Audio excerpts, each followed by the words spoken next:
নারীদের জন্য নারী শিক্ষার ব্যাপারে আমাদের অগ্রণী ভূমিকা থাকবে। নড়িয়া ব্রিজটার সংস্কার হওয়াটা খুবই গুরুত্বপূর্ণ, এটা আমাদের প্রাইমারি কনসার্ন।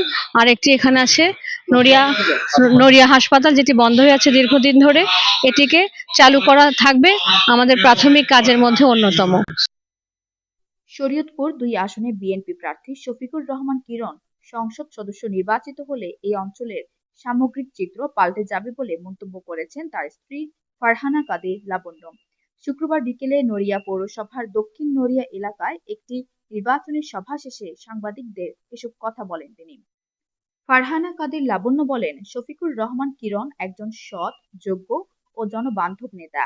দীর্ঘদিন ধরে তিনি এলাকার মানুষের দুঃখ, কষ্ট, সমস্যা ও সম্ভাবনার সঙ্গে ঘনিষ্ঠভাবে যুক্ত রয়েছেন।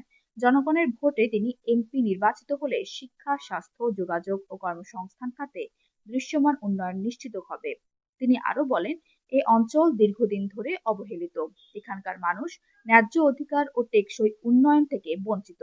শফিকুর রহমান কিরণ মানুষের সেই অধিকার ফিরিয়ে দিতে কাজ করবেন। এ সময় তিনি আসন্ন নির্বাচনে শরীয়তপুর ২ আসনের ভোটারদের ঐক্যবদ্ধভাবে শফিকুর রহমান কিরণের পাশে থাকার আহ্বান জানান। যদি আপনাদের সহযোগিতায়, আপনাদের সকলের দোয়ায় যদি কিরণ সাহেব এই অঞ্চল থেকে জনপ্রতিনিধি হিসেবে নির্বাচিত হন, তাহলে এই অঞ্চলের ভিন্ন একটি রূপ আমরা দেখতে পাবো। করেছিলাম যে নড়িয়াতে হয়তো এটা একটু ডিফারেন্ট কিছু দেখবো, একটু বেটার কিছু দেখবো, বাট আনফর্চুনেটলি এখানেও পথ, রাস্তাঘাট সবকিছুই খুবই এলোমেলো অবস্থায় দেখেছি। তো এখানকার এই রাস্তাঘাটগুলো উন্নয়ন করা, এখানে স্বাস্থ্য সেবাটার উন্নয়ন করা,